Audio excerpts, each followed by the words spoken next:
জীবন, এই জীবনের সত্য কি? জন্ম, যেখান থেকে জীবন আরম্ভ হয়, নাকি সমাপ্তি? মৃত্যু, যেখানে জীবন শেষ হয়ে যায়। জীবনের সত্য এটা নয়, সবকিছু এটা নয়। ভালো করে ভেবে দেখলে কিছুই যায় আসে না যে আপনার জন্ম কোথায় হয়েছে, কিভাবে হয়েছে। এতেও কিছু যায় আসে না যে আপনার মৃত্যু কোথায় হবে, কিভাবে হবে। যায় আসে তখন, গুরুত্বপূর্ণ হলো এটাই যে জীবন আপনি যাপন করেছেন তার উদ্দেশ্য কি ছিল, কি ভাবনা নিয়ে আপনি বেঁচেছেন।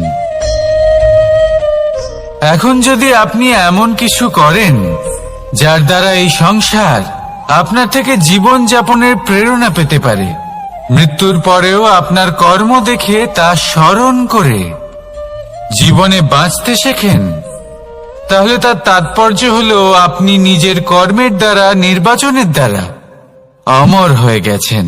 দেখুন, জীবনে দুশ্চিন্তা করা হলো বৃথা, মৃত্যুর ভয়ও হলো বৃথা। কারণ আত্মা কখনো মরে না, তাকে কেউ শেষ করতে পারে না। না কাল, না মৃত্যু, আর না সময়। যদি এমন কিছু থাকে যা আপনার আত্মাকে শেষ করে দিতে পারে, তাহলে তা আপনারই নিজের দুষ্কর্ম। তাই এই যে জীবনকাল আপনার কাছে রয়েছে, তাতে শুধু শুভ কর্ম করুন, দুশ্চিন্তা করা ত্যাগ করুন। এমন কর্ম করুন যা দেখে সংসার উচিত পথে চলে আসবে, শুভ কর্ম করবে। যদি আপনার মৃত্যুর পরে সংসার আপনাকে স্মরণ করে শিক্ষা লাভ করে, উচিত পথে চলে, প্রেরিত হয়, তাহলে আপনিও অমর হয়ে যাবেন। আসুন আমার সাথে ভালোবেসে বলুন, রাধা রাধা। মানুষ অসুস্থ কেন হন? শারীরিক দুর্বলতার কারণে? না, মানুষ অসুস্থ হন তার মানসিকতার কারণে, তার বিবেকের কারণে, তার কর্মের কারণে, তার ক্রোধের কারণে। আর যখন কেউ সুস্থ হন, ঠিক হয়ে যান, তার মানে এটা নয় যে শুধু ওষুধের জন্য তিনি সুস্থ হয়েছেন। না, এটা কারোর তার প্রতি প্রেমের প্রভাব, বিশ্বাসের প্রভাব, সম্বলের প্রভাব। শুধুমাত্র ওষুধ দিয়ে কিছুই হয় না। যদি মনে প্রেম থাকে, বিবেক থাকে, বিশ্বাস থাকে, সম্বল থাকে, তবেই সেই ওষুধ কাজ করতে পারে। তাই মনে রাখবেন, এই জীবন হলো অত্যন্ত ছোট। মনে প্রেম ভাব রাখুন, মিত্রতা করুন, শত্রুতা নয়। ভালোবাসুন, বিদ্বেষ নয়। আর এই ভালোবাসার সাথেই বলুন, রাধা রাধা।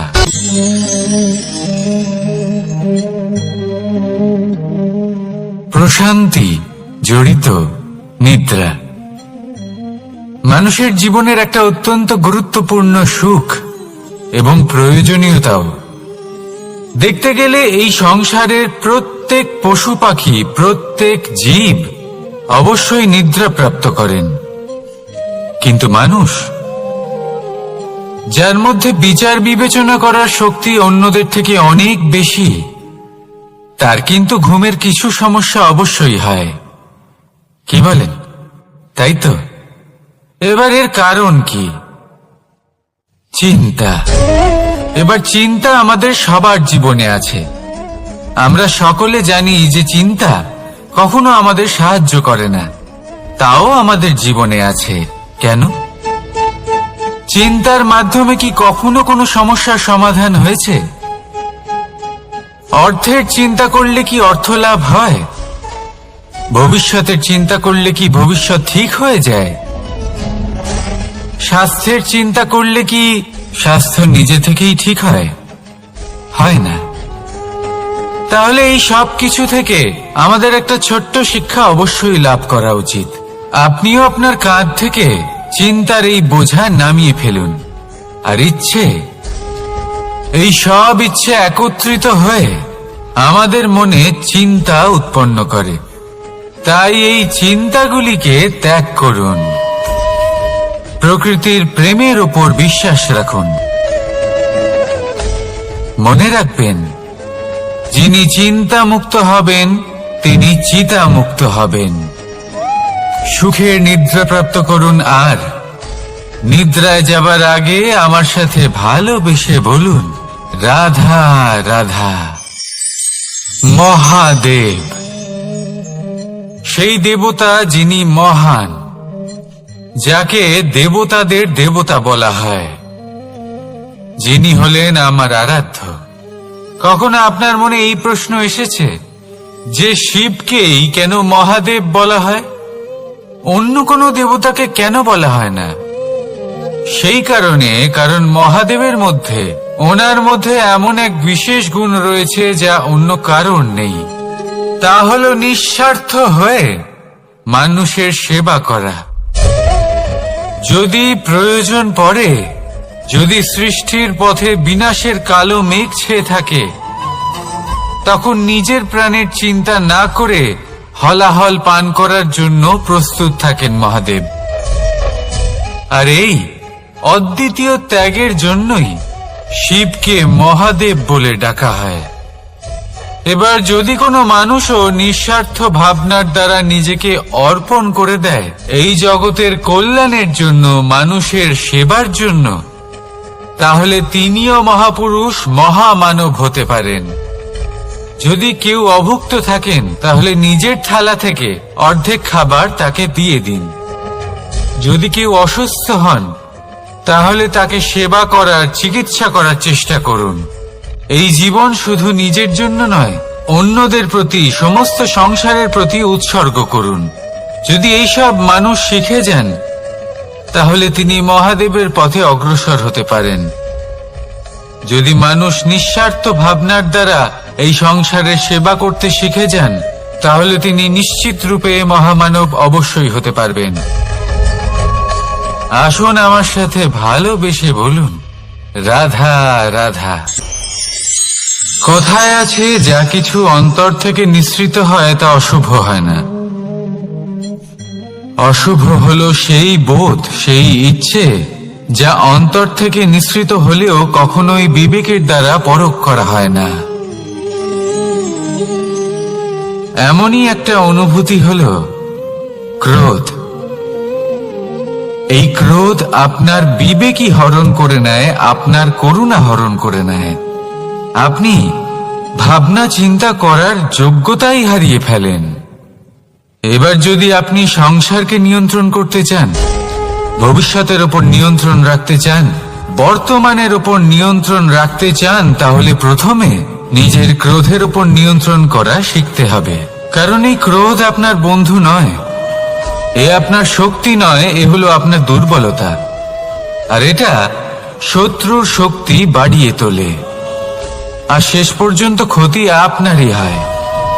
তাই এই ক্রোধকে নিজের নিয়ন্ত্রণে রাখুন। অশুভ মন্তব্য আপনা থেকেই অসফল হয়ে যাবে। আসুন আমার সাথে ভালোবেসে বলুন, রাধা রাধা। স্বর্ণ, হিরে, মুক্ত, মানিক, এই সব কিছুকে আগে পাথর বলা হতো। তাহলে এমন কি হলো যে এদের রত্ন বলা হয়? আর রত্ন তা বাস্তবে আসলে কি? এটা হলো সেই পাথর যাকে আগে আগুনের তাপ সহ্য করতে হয়েছে, পরখ করা হয়েছে, যাচাই করা হয়েছে, এদের কাটার চেষ্টা করা হয়েছে, কিন্তু তারা কখনোই নষ্ট হয়নি, বরং তারা আরো উদ্ভাসিত হয়েছে, আরো উজ্জ্বল হয়েছে, এই সংসারে আরো প্রকাশ ছড়িয়ে দিয়েছে। সেই জন্য এরা হলো এত অমূল্য, সেই জন্য এরা হলো বহুমূল্য, সেই জন্য এদের রত্ন বলা হয়। এবার মানুষের কাছেও এই নির্বাচনের অধিকার রয়েছে যে আমরা শুধু পাথর হয়ে থাকব নাকি রত্ন হয়ে থাকব। কিভাবে? আমাদের জীবনেও অনেক সমস্যা রয়েছে, বাধা আছে, বিপত্তি আছে। আমরা সেই বাধার তাপে উত্তপ্ত হই, এই সমস্যা আমাদের কাটার চেষ্টা করে। অনেক মানুষ বিভিন্ন পরিস্থিতি আমাদের ভাঙার চেষ্টা করে, কিন্তু আমাদের নষ্ট হলে চলবে না। যেভাবে এই রত্ন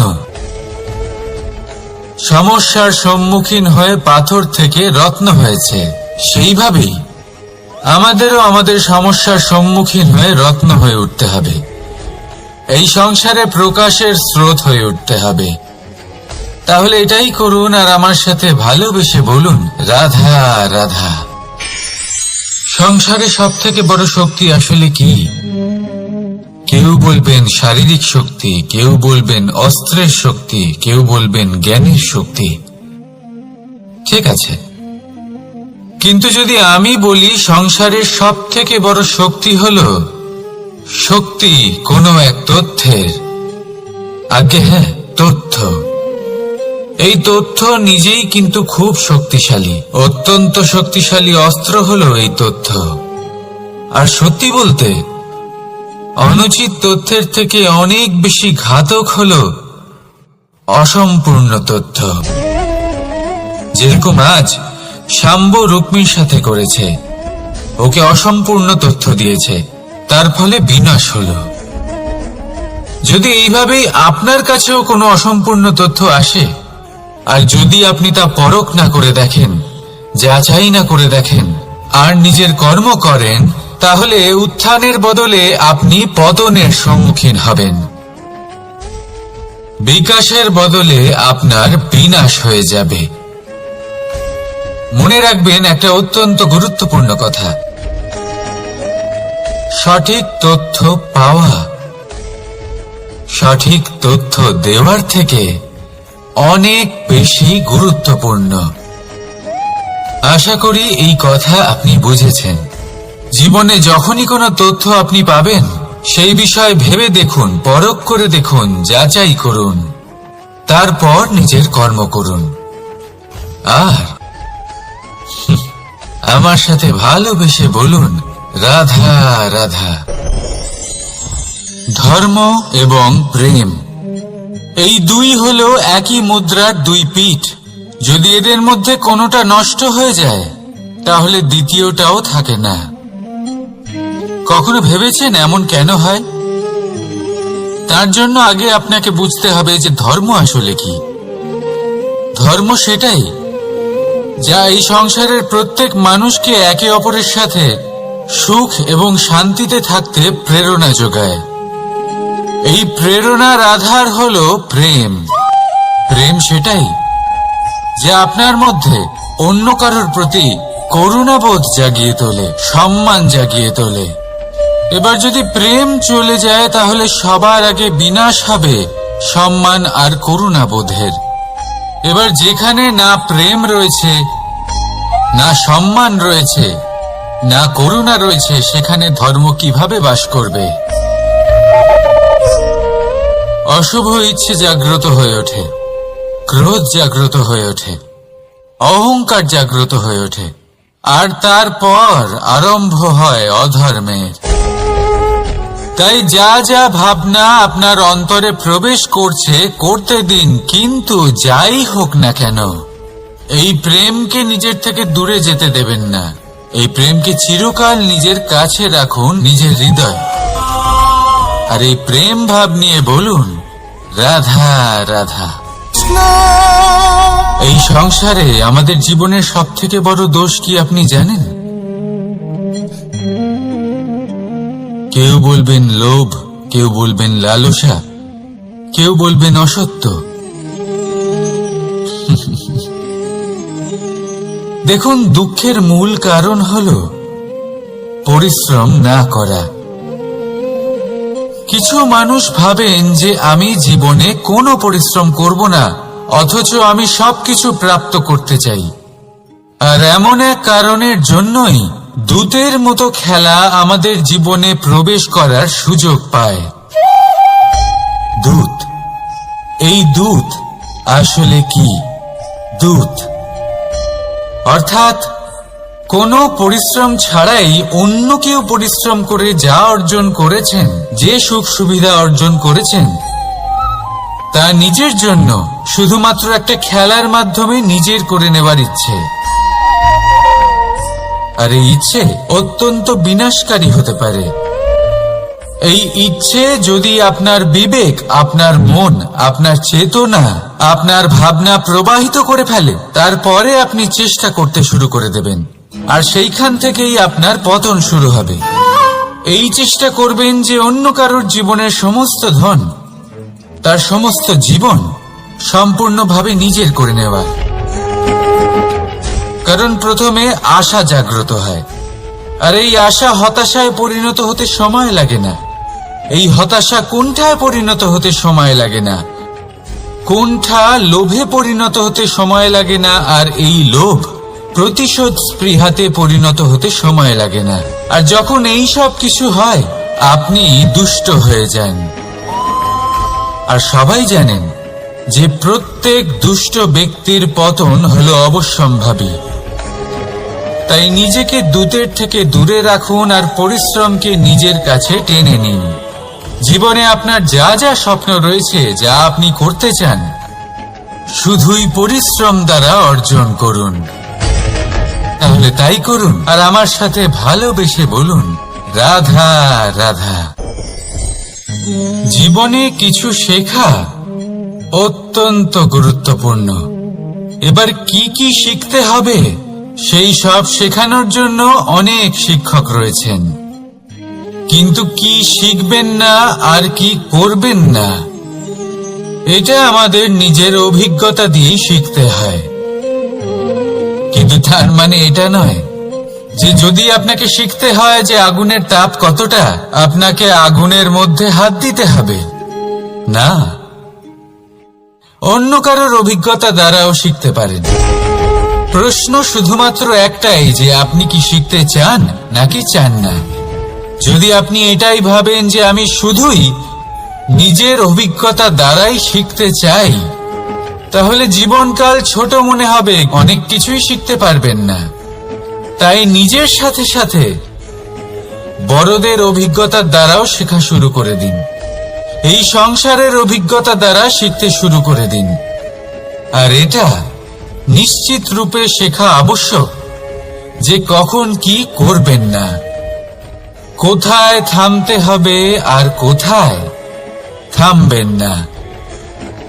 তাহলে আসুন আর আমার সাথে ভালোবেসে বলুন, রাধা রাধা। ভোজন।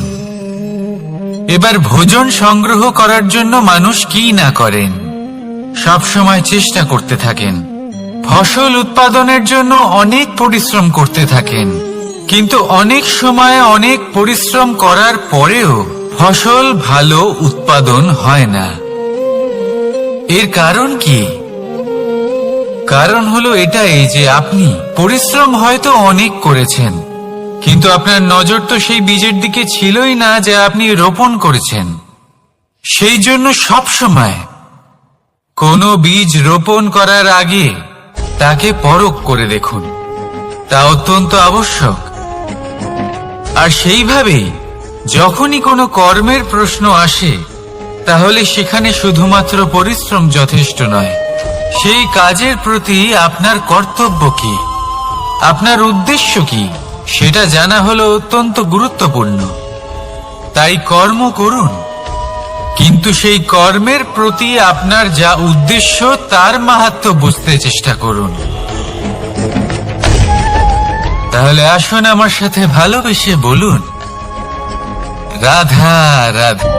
জীবনে যখনই কোনো বস্তু বা সুখ স্বাচ্ছন্দ্য অধিক মাত্রায় আপনার কাছে চলে আসে, তখন নিজেকে শ্রেষ্ঠ মনে করার একটা প্রবণতা দেখা যায়, যা হয় আত্মবিশ্বাসে পরিণত হয়, নয়তো অহংকারে। এবার আত্মবিশ্বাস আর অহংকারের মধ্যে অনেক বড় পার্থক্য রয়েছে।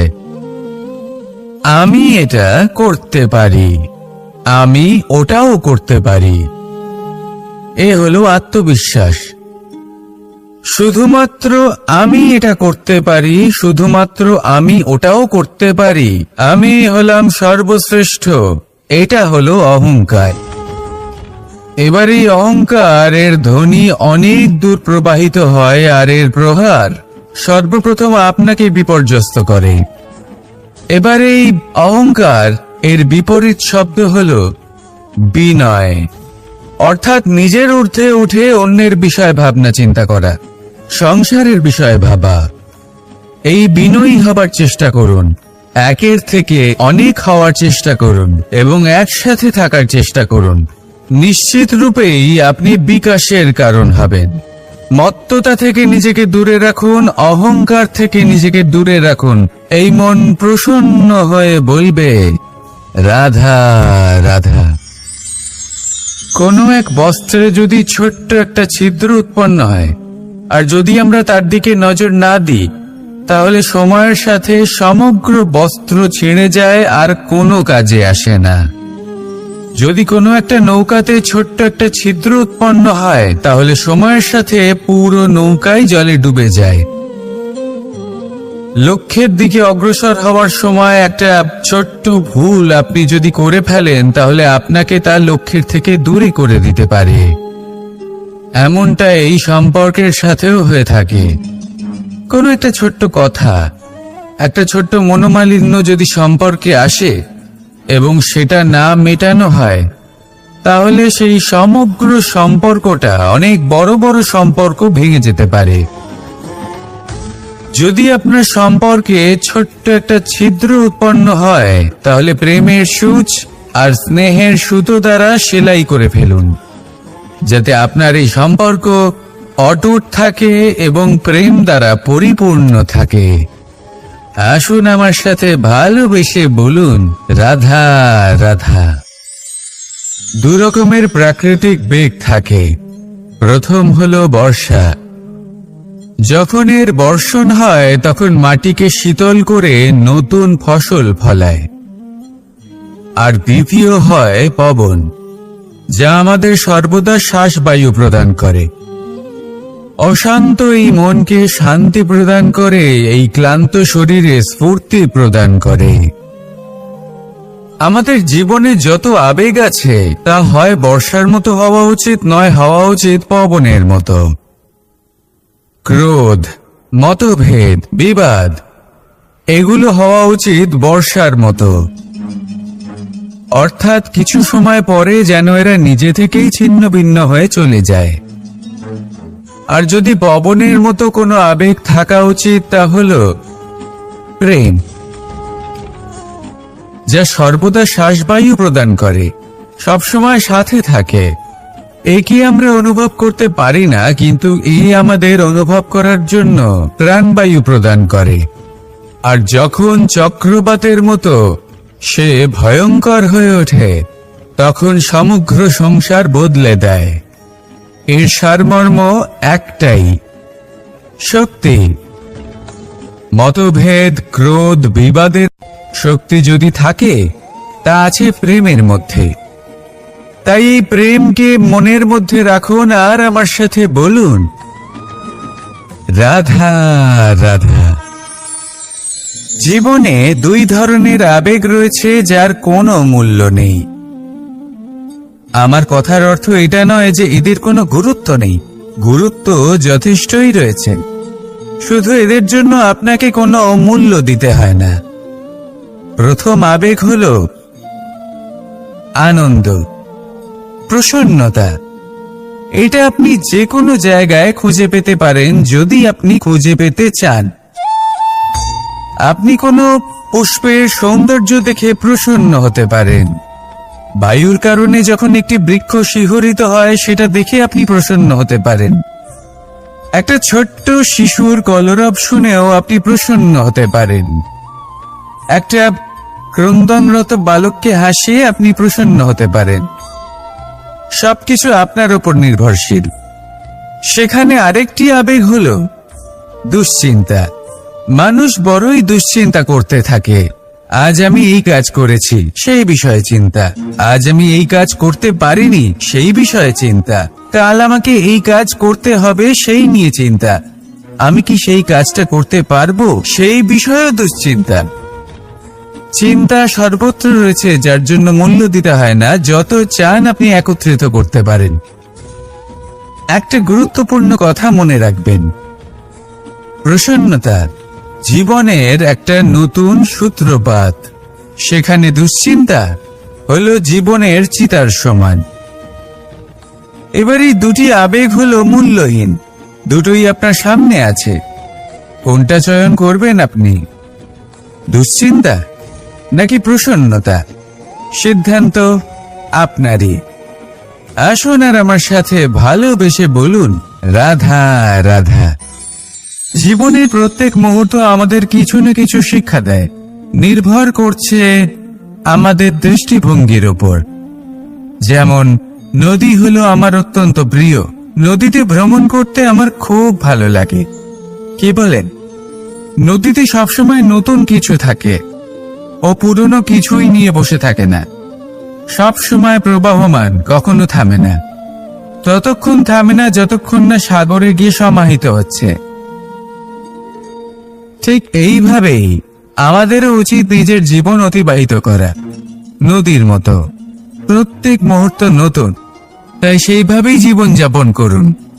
পুরনো কিছুই একত্রিত করে রাখবেন না, বিগত স্মৃতির মাঝে নিজেকে হারিয়ে ফেলবেন না। এই যে বর্তমান, এই যে মুহূর্ত, সেটাই হলো সর্বশ্রেষ্ঠ। এর মাঝেই জীবন যাপন করুন। নদীর মতো প্রবাহমান হতে শিখুন। আপনি শিখে গেলে তাহলে মনে রাখবেন, আমার আপনার মাঝে বিচরণ করতে বড়ই ভালো লাগবে। যে ব্যক্তি আনন্দের সাথে জীবনের প্রত্যেকটা মুহূর্ত অতিবাহিত করে কোনো চিন্তা ছাড়াই প্রবাহমান হয়, কখনোই থামে না যতক্ষণ না মুক্তি লাভ করছেন, এমন ব্যক্তির মধ্যেই রাধাকৃষ্ণ বসবাস করেন। তাহলে আসুন আমার সাথে ভালোবেসে বলুন, রাধা রাধা। আপনি অবশ্যই কোনো গাছ দেখে থাকবেন যেখানে অনেক ফল রয়েছে। সেই গাছের ডালগুলি নিজে থেকেই নত হয়ে যায়। কেন? যাতে মানুষ, প্রাণী, এরা সকলে যাতে সেই ফল খুব সহজে গ্রহণ করতে পারেন। এটাই হলো প্রকৃতির শিক্ষা, এটাই হলো প্রকৃতির নিয়ম। মানুষেরও কিছুটা এরকমই হওয়া উচিত। যদি আপনি সাফল্যের চরম সীমায় পৌঁছে যান, অনেক বেশি ধন অর্জন করে ফেলেন, তখন মনে রাখবেন যে আপনি যেন অহংকারী না হয়ে পড়ে। বিনম্র থাকতে হবে। সেই ধনকে ব্যবহার করতে হবে উচিত কাজের জন্য। সেই ধনের দ্বারা সমাজের মঙ্গল করা উচিত। সকল মানুষকে সাহায্য করা উচিত যাদের ধনের অভাব আছে। যদি ধনী হওয়া সত্ত্বেও আপনি ধনের সদ্ব্যবহার এই সমাজের মঙ্গলের জন্য, তার ভালোর জন্য না করেন, যদি আপনি ধন দান না করেন, তাহলে এই ধন অহংকার রূপী বিষে পরিণত হয়ে আপনাকেই নাশ করবে। তাই ফলে ভরা গাছের মতো নত হয়ে থাকুন, বিনম্র হয়ে থাকুন, দান করুন, আর আমার সাথে ভালোবেসে বলুন, রাধা রাধা। চল, এ হলো জীবনের আধার পঞ্চতত্ত্বের মধ্যে একটি, আর অত্যন্ত বিশেষ। এর থেকে অনেক বড় শিক্ষা পাওয়া যায়। এই জল গন্তব্যের বিষয়ে এর স্পষ্ট ধারণা আছে। ও জানে ওর লক্ষ্য কি, আর প্রয়াস করে ততদূর সে পৌঁছেও যায়। এটি পর্বত থেকে বয়ে নিচে নেমে আসে, নদীর সাথে সমাহিত হয়ে তার সাথে বয়ে চলে, চিরসবুজ বনানী গড়ে তোলে, প্রাণীদের তৃষ্ণা নিবারণ করে, সামনে এগিয়ে চলে, মানুষের সাথে মিলিত হয়। যারা একে বাঁধের মধ্যে বেঁধে রাখতে চেষ্টা করে, সে বন্দি দশাতেও থেকে যায়, মানুষের কল্যাণ করে। তারপর বাঁধ থেকে মুক্তি পেয়ে এগিয়ে চলে। কোথাও ধাক্কা খায়, কোথাও বাধা পড়ে, কোথাও যদি পথ খুঁজে না পায়, তাহলে পথ খুঁজেই নেয়। আর যেখানে পথ থাকে না, সেখানে পথ বানিয়ে নেয়, আর শেষ পর্যন্ত নিজের লক্ষ্যে পৌঁছেই যায়, অর্থাৎ সমুদ্রে গিয়ে সমাহিত হয়ে যায়। আমাদেরও কিছুটা এরকমই হয়ে উঠতে হবে। যেখানেই যাবেন সকলের কল্যাণ করুন, সামনে এগোন। আপনি কোথাও পড়ে গেলে, ধাক্কা খেলে আঘাত লাগবেই, উত্থান পতন লেগেই থাকে। সামনে এগোতে থাকুন। কোথাও পথ না পেলে তা খুঁজে নিন, কোথাও পথ না থাকলে তা বানিয়ে নিন। নিজের গন্তব্যের কথা সব সময় মনে রাখুন। শেষ পর্যন্ত নিজের মোক্ষ লাভ আপনি অবশ্যই করবেন। আর আমার সাথে ভালোবেসে বলুন, রাধা রাধা। মানুষ অসুস্থ কেন হন? শারীরিক দুর্বলতার কারণে? না, মানুষ অসুস্থ হন তার মানসিকতার কারণে, তার বিবেকের কারণে, তার কর্মের কারণে, তার ক্রোধের কারণে। আর যখন কেউ সুস্থ হন, ঠিক হয়ে যান, তার মানে এটা নয় যে শুধু ওষুধের জন্য তিনি সুস্থ হয়েছেন। না, এটা কারোর তার প্রতি প্রেমের প্রভাব, বিশ্বাসের প্রভাব, সম্বলের প্রভাব। শুধুমাত্র ওষুধ দিয়ে কিছুই হয় না। যদি মনে প্রেম থাকে, বিবেক থাকে, বিশ্বাস থাকে, সম্বল থাকে, তবেই সেই ওষুধ কাজ করতে পারে। তাই মনে রাখবেন, এই জীবন হলো অত্যন্ত ছোট। মনে প্রেম ভাব রাখুন, মিত্রতা করুন, শত্রুতা নয়। ভালোবাসুন, বিদ্বেষ নয়। আর এই ভালোবাসার সাথেই বলুন, রাধা রাধা। জীবন, এই জীবনের সত্য কি? জন্ম, যেখান থেকে জীবন আরম্ভ হয়, নাকি সমাপ্তি? মৃত্যু, যেখানে জীবন শেষ হয়ে যায়। জীবনের সত্য এটা নয়, সব কিছু এটা নয়। ভালো করে ভেবে দেখলে কিছুই যায় আসে না যে আপনার জন্ম কোথায় হয়েছে, কিভাবে হয়েছে। এতেও কিছু যায় আসে না যে আপনার মৃত্যু কোথায় হবে, কিভাবে হবে। যায় আসে তখন, গুরুত্বপূর্ণ হলো এটাই যে জীবন আপনি যাপন করেছেন তার উদ্দেশ্য কি ছিল, কি ভাবনা নিয়ে আপনি বেঁচেছেন। এখন যদি আপনি এমন কিছু করেন যার দ্বারা এই সংসার আপনার থেকে জীবন যাপনের প্রেরণা পেতে পারে, মৃত্যুর পরেও আপনার কর্ম দেখে তা স্মরণ করে জীবনে বাঁচতে শেখেন, তাহলে তার তাৎপর্য হলো আপনি নিজের কর্মের দ্বারা, নির্বাচনের দ্বারা অমর হয়ে গেছেন। দেখুন, জীবনে দুশ্চিন্তা করা হলো বৃথা, মৃত্যুর ভয়ও হলো বৃথা। কারণ আত্মা কখনো মরে না, তাকে কেউ শেষ করতে পারে না। না কাল, না মৃত্যু, আর না সময়। যদি এমন কিছু থাকে যা আপনার আত্মাকে শেষ করে দিতে পারে, তাহলে তা আপনারই নিজের দুষ্কর্ম। তাই এই যে জীবনকাল আপনার কাছে রয়েছে, তাতে শুধু শুভ কর্ম করুন, দুশ্চিন্তা করা ত্যাগ করুন। এমন কর্ম করুন যা দেখে সংসার উচিত পথে চলে আসবে, শুভ কর্ম করবে। যদি আপনার মৃত্যুর পরে সংসার আপনাকে স্মরণ করে শিক্ষা লাভ করে, উচিত পথে চলে, প্রেরিত হয়, তাহলে আপনিও অমর হয়ে যাবেন। আসুন আমার সাথে ভালোবেসে বলুন, রাধা রাধা। কথায় আছে, যা কিছু অন্তর থেকে নিঃসৃত হয় তা অশুভ হয় না। অশুভ হলো সেই বোধ, সেই ইচ্ছে যা অন্তর থেকে নিঃসৃত হলেও কখনোই বিবেকের দ্বারা পরখ করা হয় না। এমনই একটা অনুভূতি হলো ক্রোধ। এই ক্রোধ আপনার বিবেকই হরণ করে নেয়, আপনার করুণা হরণ করে নেয়।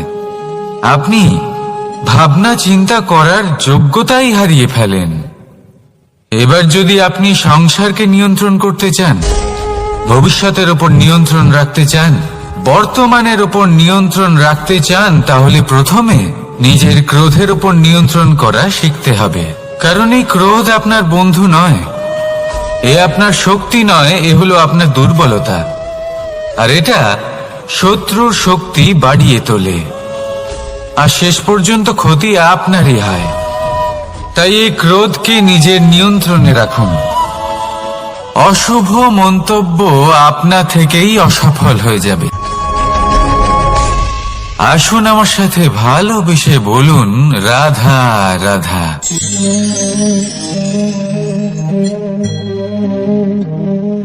প্রশান্তি জড়িত নিদ্রা মানুষের জীবনের একটা অত্যন্ত গুরুত্বপূর্ণ সুখ এবং প্রয়োজনীয়তাও। দেখতে গেলে এই সংসারের প্রত্যেক পশু পাখি, প্রত্যেক জীব অবশ্যই নিদ্রা প্রাপ্ত করেন, কিন্তু মানুষ,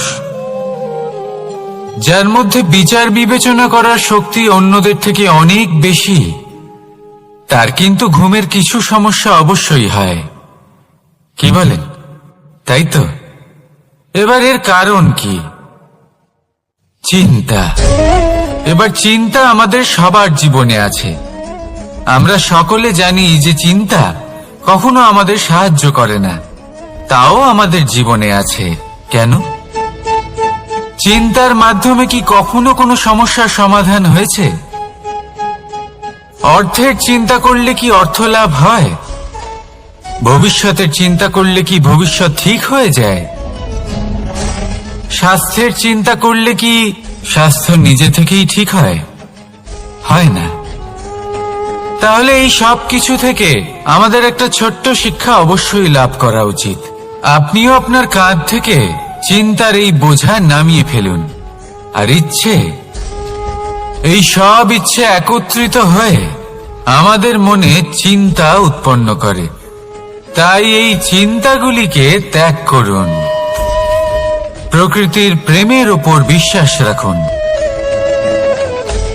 মনে রাখবেন, যিনি চিন্তা মুক্ত হবেন তিনি চিতা মুক্ত হবেন। সুখের নিদ্রা প্রাপ্ত করুন, আর নিদ্রায় যাবার আগে আমার সাথে ভালোবেসে বলুন, রাধা রাধা। মহাদেব, সেই দেবতা যিনি মহান, যাকে দেবতাদের দেবতা বলা হয়, যিনি হলেন আমার আরাধ্য। কখনো আপনার মনে এই প্রশ্ন এসেছে যে শিবকেই কেন মহাদেব বলা হয়, অন্য কোনো দেবতাকে কেন বলা হয় না? সেই কারণ মহাদেবের মধ্যে, ওনার মধ্যে এমন এক বিশেষ গুণ রয়েছে যা অন্য কারোর নেই।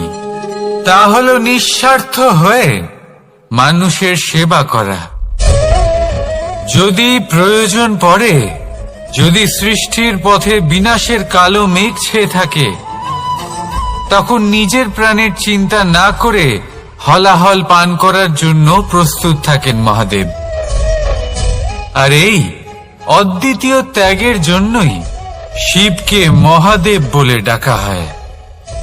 এবার যদি কোনো মানুষও নিঃস্বার্থ ভাবনার দ্বারা নিজেকে অর্পণ করে দেয় এই জগতের কল্যাণের জন্য, মানুষের সেবার জন্য, তাহলে তিনিও মহাপুরুষ, মহামানব হতে পারেন। যদি কেউ অভুক্ত থাকেন, তাহলে নিজের থালা থেকে অর্ধেক খাবার তাকে দিয়ে দিন। যদি কেউ অসুস্থ হন, তাহলে তাকে সেবা করার, চিকিৎসা করার চেষ্টা করুন। এই জীবন শুধু নিজের জন্য নয়, অন্যদের প্রতি, সমস্ত সংসারের প্রতি উৎসর্গ করুন।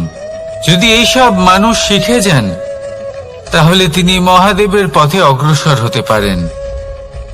যদি মানুষ নিঃস্বার্থ ভাবনার দ্বারা এই সংসারের সেবা করতে শিখে যান, তাহলে তিনি নিশ্চিত রূপে মহামানব অবশ্যই হতে পারবেন। আসুন আমার সাথে ভালোবেসে বলুন, রাধা রাধা। স্বর্ণ, হীরে, মুক্ত, মানিক, এই সব কিছুকে আগে পাথর বলা হতো। তাহলে এমন কি হলো যে এদের রত্ন বলা হয়? আর রত্ন তা বাস্তবে আসলে কি? এটা হলো সেই পাথর যাকে আগে আগুনের তাপ সহ্য করতে হয়েছে, পরখ করা হয়েছে, যাচাই করা হয়েছে, এদের কাটার চেষ্টা করা হয়েছে, কিন্তু তারা কখনোই নষ্ট হয়নি, বরং তারা আরো উদ্ভাসিত হয়েছে। আরো উজ্জ্বল হয়েছে, এই সংসারে আরো প্রকাশ ছড়িয়ে দিয়েছে। সেই জন্য এরা হলো এত অমূল্য, সেই জন্য এরা হলো বহুমূল্য, সেই জন্য এদের রত্ন বলা হয়। এবার মানুষের কাছেও এই নির্বাচনের অধিকার রয়েছে যে আমরা শুধু পাথর হয়ে থাকব নাকি রত্ন হয়ে থাকব। কিভাবে? আমাদের জীবনেও অনেক সমস্যা রয়েছে, বাধা আছে, বিপত্তি আছে। আমরা সেই বাধার তাপে উত্তপ্ত হই, এই সমস্যা আমাদের কাটার চেষ্টা করে। অনেক মানুষ বিভিন্ন পরিস্থিতি আমাদের ভাঙার চেষ্টা করে, কিন্তু আমাদের নষ্ট হলে চলবে না। যেভাবে এই রত্ন সমস্যার সম্মুখীন হয়ে পাথর থেকে রত্ন হয়েছে, সেইভাবেই আমাদেরও আমাদের সমস্যার সম্মুখীন হয়ে রত্ন হয়ে উঠতে হবে। এই সংসারে প্রকাশের স্রোত হয়ে উঠতে হবে। তাহলে এটাই করুন আর আমার সাথে ভালোবেসে বলুন, রাধা রাধা।